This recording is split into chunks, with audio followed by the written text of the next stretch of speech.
আসসালামু আলাইকুম। আমি ইঞ্জিনিয়ার মোহাম্মদ আসলাম হোসেন। আজকে তোমাদের সাথে আলোচনা করব যে ডুয়েট অ্যাডমিশন 2026 শেষ সময় ফিজিক্স কি পড়ব। আসলে দেখো, আমরা জানি যে 2026 সালে 2 আগস্টে তোমাদের ডুয়েট অ্যাডমিশন পরীক্ষা হবে। অর্থাৎ আজকে যেহেতু জুন মাসের 5 তারিখ, সুতরাং তোমাদের আর হাতে মাত্র সময় আছে প্রায় 2 মাসের কাছাকাছি। 2 মাসও সম্পূর্ণ নয়, 1 মাস 25 দিন বা 27 দিনের মতো। তাহলে আমি জানি যে এই যে গত 10 মাস ধরে তোমরা যে পড়াশোনাগুলো করছো, বিশেষ করে ফিজিক্সের ক্ষেত্রে আমি জানি অনেক স্টুডেন্ট এখন ডিপ্রেশনে আছে বা অনেক স্টুডেন্ট বুঝতেছে না যে আসলে এই সময়টাতে আসে আমাদের ফিজিক্স সাবজেক্টটা কিভাবে পড়া দরকার। আর একসাথে আমি অনেকগুলো টপিকস নিয়ে আজকে আলোচনা করবো না, স্পেশালি যারা ফিজিক্সে দুর্বল বা যারা ফিজিক্স নিয়ে চিন্তায় আসো বা ফিজিক্স সাবজেক্টটা নিয়ে তোমরা কি পরিকল্পনা করতে পারতেছো না যে কিভাবে তোমরা এখন পড়াশোনা করবা, তাদের উদ্দেশ্যে আজকের আমাদের ছোট্ট ভিডিওটা। তো আশা করি এই ভিডিওটা তোমরা যদি লক্ষ্য করো বা ফলো করো, তাহলে ফিজিক্স সাবজেক্টে ডুয়েটে ভর্তি পরীক্ষায় তোমাদের বেশি মার্ক ওঠানোর জন্য অনেক গুরুত্বপূর্ণ একটা ভূমিকা পালন করবে। এবং তোমরা জানো যে ফিজিক্সে অনেক বেশি পরিমাণ ম্যাথ করতে হয়, কারণ এখানে আমাদের লিখিত পরীক্ষা এবং এমসিকিউ পরীক্ষা সহকারে মোট 40 মার্কের প্রশ্ন থাকে। তাহলে এখানে বলা হয়েছে যে ডুয়েট অ্যাডমিশন 2026 শেষ সময় ফিজিক্স কি পড়বো। আসলে কি পড়বো এটা বড় কথা না, বড় কথা হচ্ছে যে কিভাবে পড়বো। মূলত এই কথাটাই আমি তোমাদের কাছকে ক্লিয়ার ভাবে বলবো। আসলে তোমরা দেখো, এই যে ফিজিক্সের আমাদের অনেকগুলো পার্ট আছে এবং অনেকগুলো পার্টে অনেকগুলো চ্যাপ্টার আছে।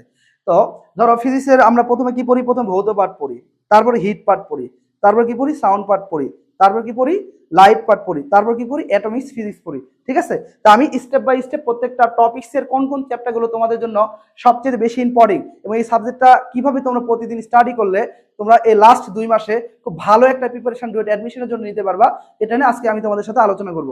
ওকে, আচ্ছা, তাহলে দেখো আমাদের ফিজিক্সের 1 নম্বর যে পয়েন্ট সেটা হলো কি ভৌত পাঠ। কি পাঠ বলো তো? ভৌত পাঠ।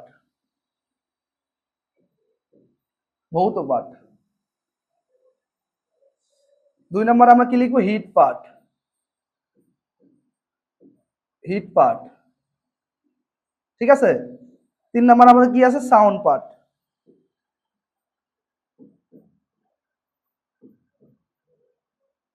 সাউন্ড পাঠ। 4 নম্বর লিখলাম লাইট পাঠ।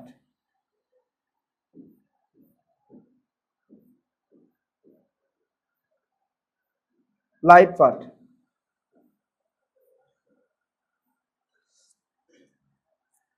5 নম্বর কি লিখলাম? অ্যাটমিক ফিজিক্স পাঠ।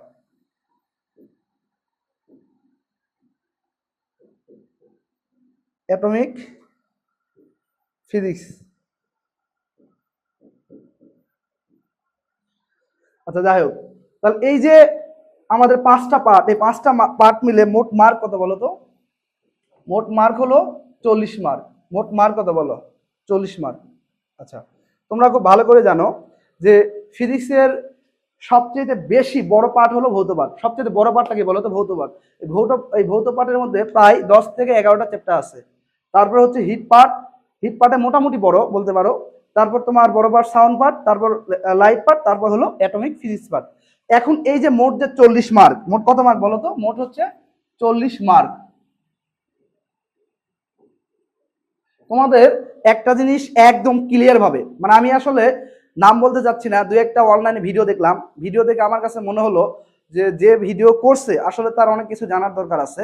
সে কিছু ইনফরমেশন দিচ্ছে, বাট ইনফরমেশন গুলো আমার কাছে রাইট মনে হয় না। কারণ আপডেট যে 2025-26 সালে যে ডুয়েট যে প্রসপেক্টাস প্রকাশ করছে, ওখানে স্পষ্ট ভাষায় লিখে দিছে তোমার কয়টা প্রশ্ন থাকবে, কত মার্কের প্রশ্ন থাকবে, কোন প্রশ্নের মার্ক কত থাকবে, সবগুলো ক্লিয়ার ভাবে লিখে দেওয়া আছে।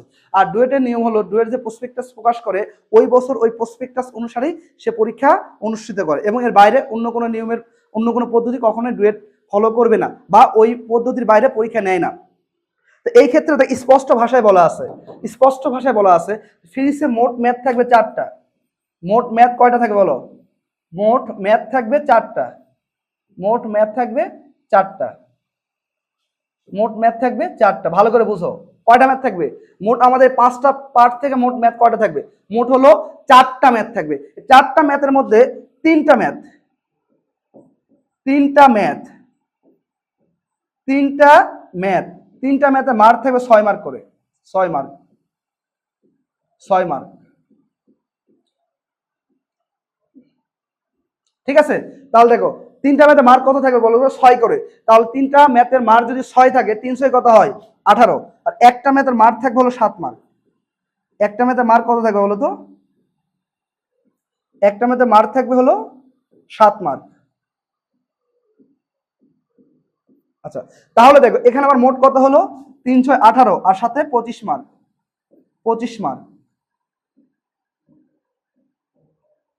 তাহলে আমাদের মোট কত হলো বলো তো? লিখিত তো পাবো আমরা 25 মার্কের প্রশ্ন।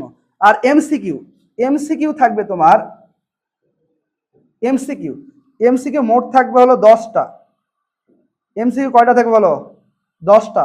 10টা মার্ক থাকবে 15, প্রত্যেকটা মার্ক হলো 1.5 করে। তাহলে প্রত্যেকটা মার্ক কত বলো? 1.5 মার্ক। এই মোট হলো 40 মার্ক। আচ্ছা, তাহলে আমাদের দেখো সর্বপ্রথম তুমি একজন ডুয়েট অ্যাডমিশন পরীক্ষার্থী হিসাবে তোমার জানা দরকার যে মোট কত মার্কের প্রশ্ন থাকবে এবং কোন প্রশ্নের মার্ক কত থাকবে, এটা সর্বপ্রথম তোমার জানা দরকার। তাহলে আমরা প্রথমে জেনে নিলাম যে আমার লিখিত প্রশ্ন থাকবে তিনটা, তিনটার মার্ক থাকবে কত করে? 6 করে। 3 6 18। আর একটার মার্ক থাকবে 7, তাহলে কত হলো? 25। আর এমসিকিউ কয়টা থাকবে? 10টা। 10টার মার্ক কত বলো তো? 15। এই সর্বমোট 40 মার্কের পরীক্ষা তোমাকে দিতে হবে ফিজিক্স থেকে। তাহলে এই 40 মার্ক সম্পূর্ণ ভালোভাবে পাওয়ার জন্য, সম্পূর্ণ ভালোভাবে পাওয়ার জন্য, এবং যারা একটু দুর্বল স্টুডেন্ট আছো, যারা ফিজিক্স ভালো বোঝো না, অথবা যে স্টুডেন্টগুলো তোমরা অ্যাডমিশনে পড়ে আসছো সম্পূর্ণ সিলেবাস ভালোভাবে কভার করতে পারো নাই, তাদের উদ্দেশ্যে বা ভালো স্টুডেন্টের ক্ষেত্রে কোন চ্যাপ্টারগুলোতে তোমাকে ফোকাস করতে হবে বেশি, বা কোন চ্যাপ্টারগুলো থেকে ম্যাথ আসার সম্ভাবনা অনেক বেশি, এগুলো নিয়ে আমি বিস্তারিত আলোচনা করব। সেগুলো হচ্ছে, দেখো প্রথমে আসো তুমি ভৌত পাঠ। প্রথমে কোথায় আসো বলো তো? ভৌত পাঠে। আচ্ছা, তোমরা জানো যে ভৌতর মোটামুটি 10 থেকে 11টা চ্যাপ্টার আছে।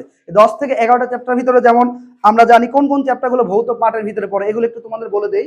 যেমন ভৌত পাঠের মধ্যে তোমার পড়বে, দেখো যে গতির সমীকরণ, দ্বিমাত্রিক, বল নিউটন, ঘর্ষণ গতিবিদ্যা, মহাকর্ষ, সরল দোলক, কাজ ক্ষমতা ও শক্তি, স্থিতিস্থাপকতা, প্রবাহী পদার্থ।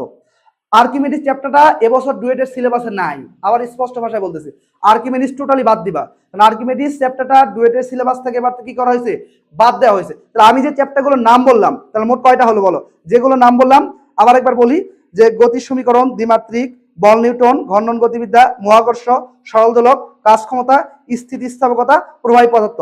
এদিকে আরেকটা চ্যাপ্টার আছে, সেটা উদিস্থিতিবিদ্যা বলে। এই মোট হলো 10টা চ্যাপ্টার। তাহলে ভৌত পাঠের সবচেয়ে সর্বমোট কয়টা চ্যাপ্টার বলো তো? 10টা চ্যাপ্টার। তাহলে এই 10টা চ্যাপ্টারের মধ্যে সর্বপ্রথম বা সবচেয়ে বেশি ইম্পর্টেন্ট চ্যাপ্টার কোনগুলো, বা কোন চ্যাপ্টারগুলোতে বিগত বছর সবচেয়ে বেশি প্রশ্ন আসছে বা তোমাদের জন্য বেশি গুরুত্বপূর্ণ, তোমরা ভালো স্টুডেন্ট যারা, তাদের জন্য ওই চ্যাপ্টারগুলো বেশি ফোকাস করতে হবে। এবং যারা দুর্বল স্টুডেন্ট বা যারা একটু কম পারো বা কম বোঝো, ফিজিক্স ভালো বোঝো না, তারা কি করবা? অন্য চ্যাপ্টারগুলো ভালো করে না পারলে এই চ্যাপ্টারগুলো তুমি ভালো করে ফোকাস করবা। এক নাম্বার হচ্ছে স্থিতিস্থাপকতা। এক নাম্বার কি বলছি বলতো? স্থিতিস্থাপকতা। তারপর হচ্ছে প্রবাহী পদার্থ। এই দুইটা চ্যাপ্টার থেকে দেখবা প্রতি বছর একটা না একটা ম্যাথ আসে। আবার বলতেছি, স্থিতিস্থাপকতা আর কি বলতো? প্রবাহী পদার্থ। এই দুইটা চ্যাপ্টার থেকে প্রতি বছর একটা না একটা ম্যাথ প্রায় আসেই। তো এই দুইটা চ্যাপ্টার সবচেয়ে বেশি ইম্পর্টেন্ট, এই দুটো চ্যাপ্টার ক্লিয়ার করবা। তাহলে গেল, এই দুটো চ্যাপ্টার ক্লিয়ার করছো। তারপরে আসো কি করবা? ভেক্টর। ভেক্টর চ্যাপ্টারটা খুবই গুরুত্বপূর্ণ একটা চ্যাপ্টার। তাহলে প্রথমে তোমার ফোকাস কি? স্থিতিস্থাপকতা আর প্রবাহী পদার্থ। তারপর কি আসো? ভেক্টর। তারপর ভেক্টর, তারপর কি করবা? সরল দোলক। তো এই চারটা পিছন দিক থেকে এই চারটা চ্যাপ্টার সবচেয়ে বেশি ইম্পর্টেন্ট। এই চারটা চ্যাপ্টার সম্পর্কে কোনো যেন মানে জানার ঘাটতি না থাকে। ম্যাথ বলো আর এমসিকিউ বলো, সবচাইতে এই চারটা চ্যাপ্টার থেকে প্রশ্ন আসে। ম্যাথ আসবে অথবা এমসিকিউ আসবে। তাহলে চ্যাপ্টার ভালো করে ক্লিয়ার করবা। তারপরে কি করবা? গতির সমীকরণ, মহাকর্ষ, কাজ ক্ষমতা, এগুলো ইম্পর্টেন্ট মোটামুটি। তবে এগুলো হচ্ছে পরে, আগে তোমার ওই চ্যাপ্টারগুলো। আর ওই চারটা চ্যাপ্টার মিলে ম্যাথের পরিমাণ খুবই কম, খুবই অল্প ম্যাথ প্র্যাকটিস করে তোমার ম্যাথ কমন পাওয়ার সম্ভাবনা অনেক বেশি। আর তোমরা জানো যে গতির সমীকরণ, বল নিউটন, মহাকর্ষ, এগুলো অনেক ম্যাথের পরিমাণটা অনেক বেশি। তো তোমরা কি করবে? প্রতিটা টাইপ থেকে দুটো একটা করে ম্যাথ প্র্যাকটিস করে মোটামুটি সবগুলো চ্যাপ্টার ক্লিয়ার করার চেষ্টা করবা। তাহলে ভৌত পাঠ সম্পর্কে মোটামুটি তোমরা একটা ধারণা পাইলা যে প্রথম স্টেপে কোন চ্যাপ্টারগুলোকে বেশি গুরুত্ব দিয়ে তোমার পড়াশোনা করা দরকার। তারপরে আসো হিট পার্ট। তুমি যদি হিট পার্টের দেখো, হিট পার্টেরও অনেকগুলো চ্যাপ্টার, মোটামুটি তোমার 1 2 3 4 5 6 7 8, প্রায় 7-8টা চ্যাপ্টার। আচ্ছা, আমি সব চ্যাপ্টার নাম না বলি, কারণ এখানে সবগুলো চ্যাপ্টার প্রয়োজন পড়বে না তোমার। হিট পার্ট থেকে সবচেয়ে বেশি ইম্পর্টেন্ট চ্যাপ্টার বর্তমানে, সবচেয়ে বেশি ইম্পর্টেন্ট চ্যাপ্টার তাপগতিবিদ্যার প্রথম সূত্র, দ্বিতীয় সূত্র। আবারও বলতেছি, তাপগতিবিদ্যার প্রথম সূত্র, দ্বিতীয় সূত্র। এরপর আসবে ক্যালরিমিতি। তোমরা জাস্ট কিচ্ছু না, হিট পার্ট থেকে 3টা চ্যাপ্টার ক্লিয়ার করবা। তাপগতিবিদ্যার প্রথম সূত্র, দ্বিতীয় সূত্র, এটা মিলে একটা দুটা মিলে একটা চ্যাপ্টার। আর কি? ক্যালোরিমিতি, এই দুইটা চ্যাপ্টার তুমি ক্লিয়ার করবা। তুমি যদি এই দুইটা চ্যাপ্টার ক্লিয়ার করো তাহলে লিখিত প্রশ্ন আসলে তোমার এখান থেকে কমন আসবে। তাহলে 8টা চ্যাপ্টারের মধ্যে মাত্র কয়টা চ্যাপ্টার দিলাম তোমাদের? 2টা চ্যাপ্টার। তোমরা পরীক্ষার পর আমার সাথে দেখা করবা, পরীক্ষা দিয়ে পরীক্ষা হল থেকে বের হয়ে আমার সাথে দেখা করবা। ইনশাল্লাহ আমি ডুয়েটে গেটে পরীক্ষার সময় থাকি, তোমরা দেখা করবা। তাহলে তোমরা দেখবা হিট পার্ট থেকে যদি প্রশ্ন আসে তাহলে তাপগতিবিদ্যার প্রথম সূত্র, দ্বিতীয় সূত্র, ক্যালোরিমিতি, এই 3টা চ্যাপ্টার ক্লিয়ার করলে আশা করি এখান থেকে লিখিত অবশ্য তুমি কমন পাবা। তারপর আসলে সাউন্ড পার্ট। সাউন্ড পার্টের চ্যাপ্টার খুব একটা বেশি না, 3-4টা চ্যাপ্টার মাত্র। সাউন্ড পার্টটা মোটামুটি এটা একটা ছোট পার্ট, প্রতিটা চ্যাপ্টারে খুবই অল্প পরিমাণ ম্যাথ আছে। এই পার্টটা তোমরা ভালো করে ক্লিয়ার করবা, এখানে ইম্পর্টেন্ট বলার আসলে ওরকম ভাবে সুযোগ নাই। তারপরও তোমাদের বলি যে তরঙ্গ গতি আর টানাতার এই দুটো চ্যাপ্টার থেকে ম্যাথের পরিমাণ বেশি আসে, এই দুটো বেশি ইম্পর্টেন্ট। তো সর্বপ্রথম কি করতে হবে, সাউন্ড থেকে তুমি যদি ম্যাথ প্র্যাকটিস করতে যাও সর্বপ্রথম তোমার দুটো চ্যাপ্টার ক্লিয়ার করতে হবে, একটা তরঙ্গ গতি আর টানাতার। টানাতারে যে ম্যাথগুলো আছে আর তরঙ্গ গতি যে ম্যাথগুলো আছে এগুলো ক্লিয়ার করবা, এখান থেকে ম্যাথ আসার সম্ভাবনা 80%, আর বাকি 20% সবগুলো মিলে, ঠিক আছে? তো এই দুটো আগে ক্লিয়ার করবা। তারপর আসলে লাইট পার্ট। লাইট পার্ট থেকে তো খুবই সহজ, লাইট পার্টের চ্যাপ্টার তোমার আলোর প্রতিফলন এবং প্রতিসরণ আছে। তো তোমরা এটা জানো যে প্রতিফলন থেকে ম্যাথ আসে না, প্রতিফলন থেকে সবসময় এমসিকিউ আসে। তা প্রতিফলন বলতে বোঝানো হইতেছে দর্পণ। প্রতিফলন বলতে কি বোঝানো হচ্ছে বলো তো? দর্পণ। আর প্রতিসরণ বলতে lens, lens prism, lens prism আর তরলে আলোর প্রতিসরণ, তরলে আলোর প্রতিসরণ, লেন্স আর প্রিজম। মূলত লাইট পার্টের দুইটা টপিকস তুমি একদম ভালোভাবে ক্লিয়ার কনসেপ্ট করবা, একটা হচ্ছে লেন্স আর একটা হচ্ছে প্রিজম। তো মনে রাখবা যে বিগত 5-7 বছর যত পরীক্ষা হয়েছে সব পরীক্ষাগুলোতে লেন্স আর প্রিজম থেকে প্রশ্ন আসছে।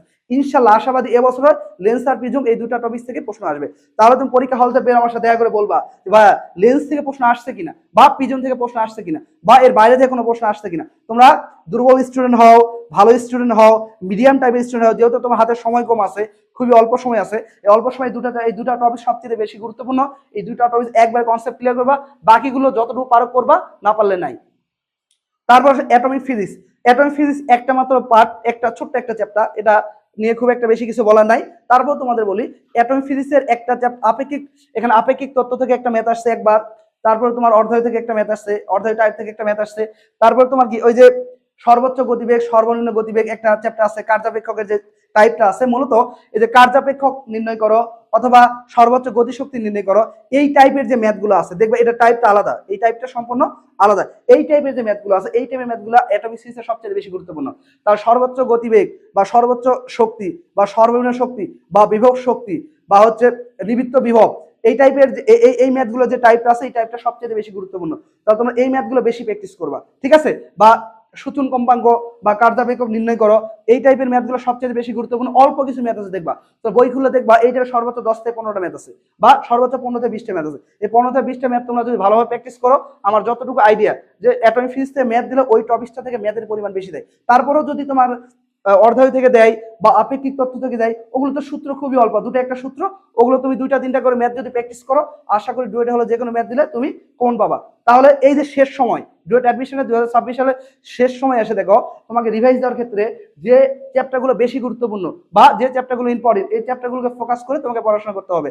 তুমি সব পার্টি করবা অল্প করে। তুমি যদি ধরো হিটের তাপগতিবিদ্যার প্রথম সূত্র, দ্বিতীয় সূত্র একটা ম্যাথ যদি প্র্যাকটিস করো 5 বার করে, বাকিগুলো করবো মাত্র 1 বার করে, কারণ ওগুলো গুরুত্ব কম। তুমি লাইটের যদি লেন্স আর প্রিজম প্র্যাকটিস করো 5 বার করে, বাকিগুলো প্র্যাকটিস করে কত করে বলো তো?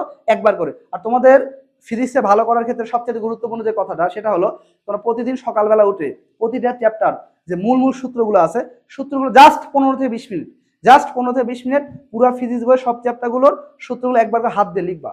পড়ার দরকার নাই, পড়ার দরকার নাই, মনে থাকবা না থাকে এটা বোঝারও দরকার নেই। ঘুম থেকে উঠবা, ঘুম থেকে উঠে জাস্ট তুমি কি করবা, যে ধরো তুমি গতির সমীকরণ চ্যাপ্টার বের করলা, আর লিখলা ভি ইকুয়াল টু, তুমি লিখলা ধরো v equal to u plus minus f t, 2 number দিয়ে লিখলা, মানে মূল সূত্রগুলো, ঠিক আছে?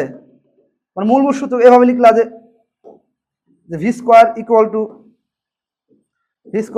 You square plus minus 2fs, ঠিক আছে?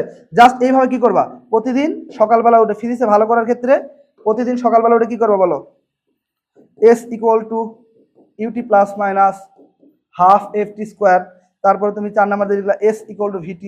মানে নাম্বারিং গুলো দেওয়ার দরকার নাই, নাম্বারিং গুলো দেওয়া দরকার নাই। জাস্ট সকালবেলা ঘুম থেকে উঠে ফিজিক্সের যে মূল সূত্রগুলো আছে বাংলা কথা ছাড়া জাস্ট ফ্রেশ ভাবে এই সূত্রগুলো একবার করে 10-15 মিনিট করে লিখবা।